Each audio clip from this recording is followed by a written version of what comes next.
ओम शांति। 9 तारीख की वाणी है। मीठे बच्चे, बाप के साथ उड़ने के लिए कंप्लीट प्योर बनो, संपूर्ण सरेंडर हो जाओ। यह देह मेरी नहीं, बिल्कुल अशरीरी बनो। प्रश्न है, ऊंची मंजिल पर पहुंचने के लिए कौन सा डर निकल जाना चाहिए? कई बच्चे माया के तूफानों से बहुत डरते हैं। कहते हैं, बाबा तूफान बहुत हैरान करते हैं, इनको रोक लो। बाबा कहते, बच्चे यह तो बॉक्सिंग है, उस बॉक्सिंग में भी ऐसा नहीं एक ही ओर से वार होता रहे। अगर एक 10 थप्पड़ मारता तो दूसरा 5 जरूर मारेगा। इसीलिए तुम्हें डरना नहीं, महावीर बन विजयी बनना है, तब ऊंची मंजिल पर पहुंच सकेंगे। गीत बजा है, दर पर आए हैं कसम ले। बच्चों ने गीत सुना, ज़रूर गीत में कोई रहस्य भरा हुआ है, जो रिकॉर्ड खरीद कर बाप बैठ इनका अर्थ समझाते हैं। इसको कहा जाता है, जीते जी मरकर बाप का बनना, बाप का बनने के बाद टीचर का बनना, टीचर के बाद फिर मेजॉरिटी गुरु करते हैं। क्रिश्चियन लोग को भी जब बच्चा पैदा होता है तो क्रिश्चियनाइज करते हैं, गुरु की गोद में जाकर देते हैं। फिर पादरी हो या कोई भी हो, पादरी तो क्राइस्ट नहीं हुआ। कहेंगे उनके नाम पर हम क्रिश्चियन बनते हैं। अभी तुम बच्चे पहले बाप के बनते हो, अशरीरी बनते हो।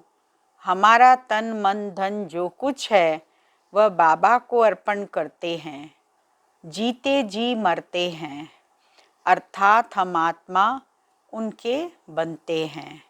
यह बुद्धि में रहना है, जो भी मेरी वस्तु है, मेरा शरीर, मेरा धन दौलत संबंधी आदि जो कुछ है, सबको भूलते हैं। मरने बाद सब भूल जाता है ना। कितनी बड़ी मंजिल है, हम अशरीरी आत्मा हैं, यह पक्का करना है। ऐसे नहीं तुम शरीर छोड़ और मर पड़ते हो, नहीं, आत्मा कंप्लीट पवित्र थोड़ी बनी है। भल बाप के बने हो, परंतु बाबा कहते हैं तुम्हारी आत्मा अपवित्र है, आत्मा के पंख टूटे हुए हैं, अभी आत्मा उड़ नहीं सकेगी।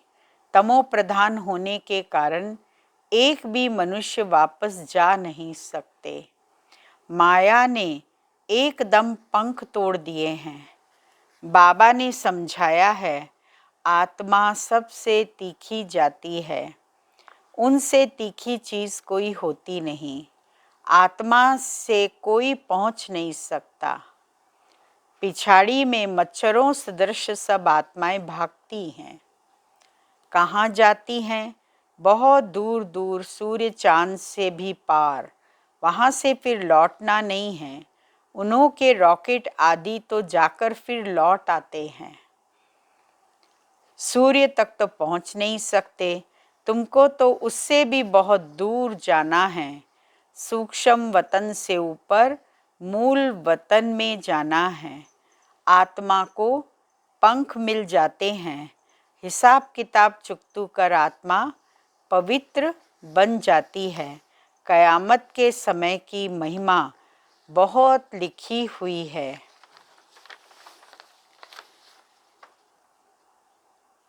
बच्चे घड़ी घड़ी देह अभिमान में आकर भूल जाते हैं।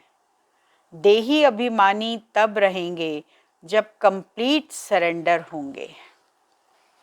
बाबा, यह सब आपका है, मैं भी आपका हूँ। यह देह जैसे कि हमारी नहीं है, इनको मैं छोड़ देता हूँ। बाबा, मैं आपका हूँ। बाबा कहते हैं, मेरा बन और सबसे ममत्व मिटा दो। बाकी ऐसे नहीं कि यहाँ आकर बैठ जाना है, तुमको अपना धंधा धोरी करना है, घर संभालना है, बच्चे को कर्जा उतारना है माता पिता का, उनकी सेवा कर उजरा देना है। माँ बाप की पालना का कर्ज चढ़ता है बच्चों पर।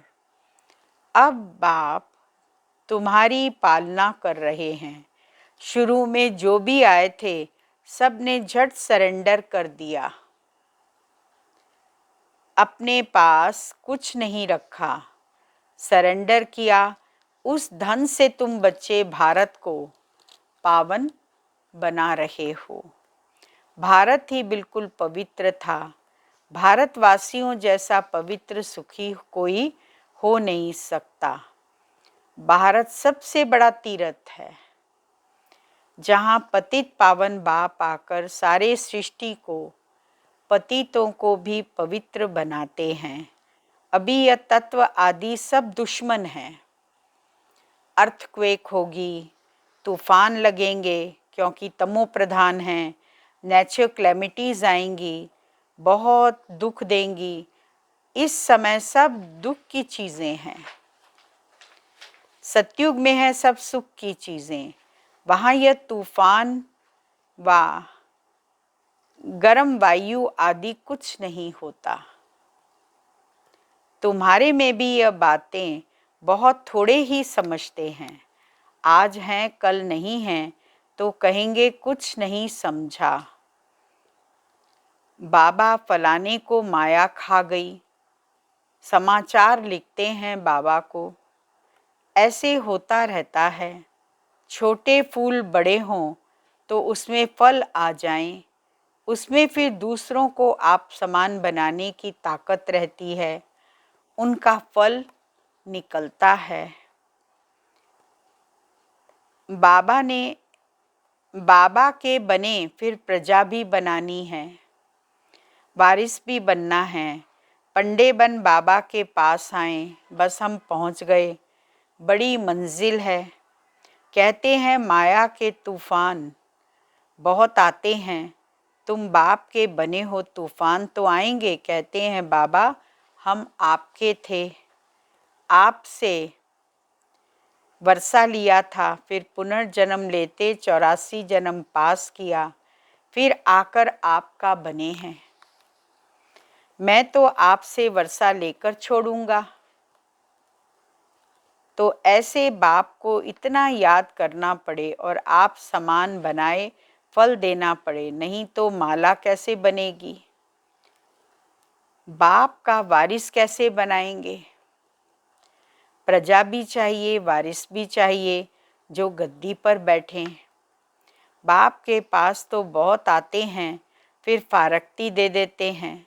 बुद्धि का योग टूटा, खेल खत्म। बाबा अवस्था को कैसे जमाएं?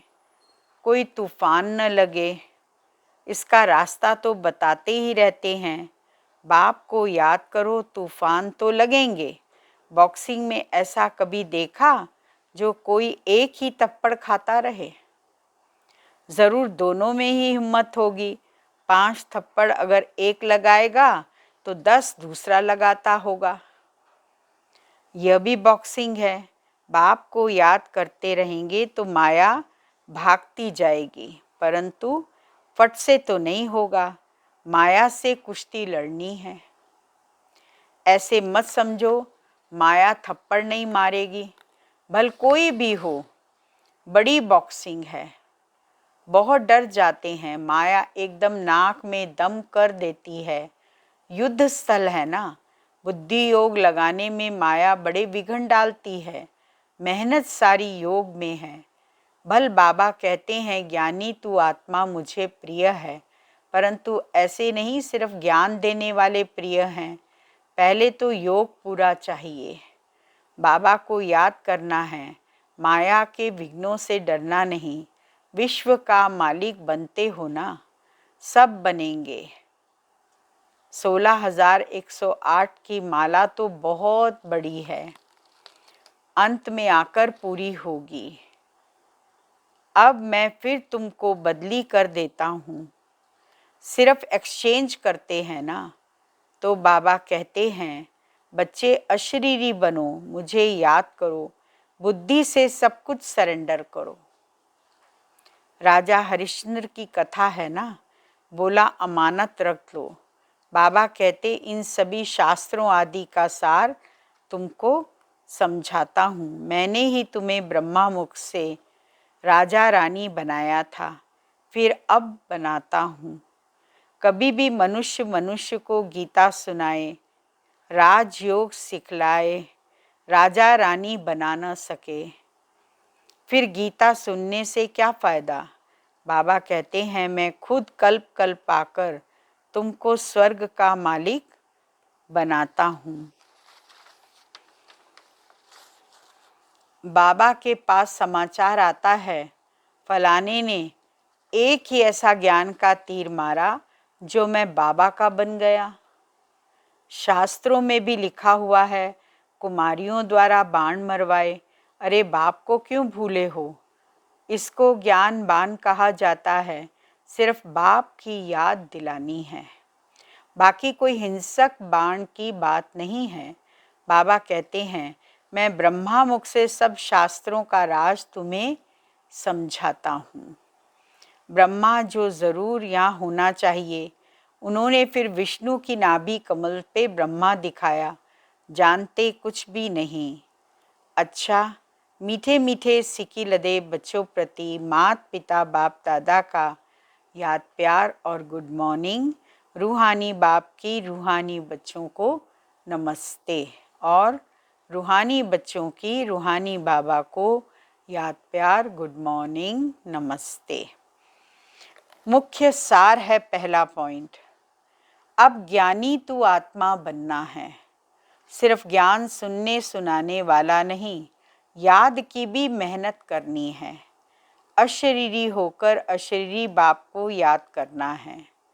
दूसरा पॉइंट है, बाप का बनकर दूसरी सब बातों से ममत्व मिटा देना है। यह देह भी मेरी नहीं, पूरा देही अभिमानी बन कंप्लीट सरेंडर होना है।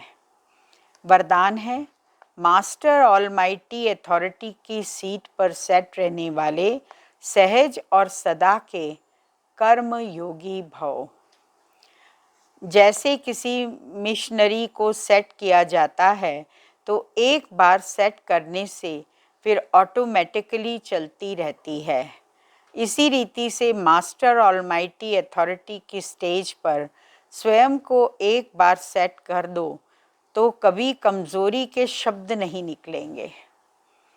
हर संकल्प शब्द व कर्म उसी सेटिंग प्रमाण ऑटोमेटिक चलते रहेंगे। यही सेटिंग सहज और सदा के लिए कर्मयोगी निरंतर निर्विकल्प समाधि में रहने वाला सहज योगी बना देगी। स्लोगन है, मैं के बजाय बाबा बाबा कहना यही याद का प्रूफ है। अव्यक्ति इशारा है, जो सहनशील है वही ड्रामा की ढाल पर ठहर सकता है और हर्षित रह सकता है।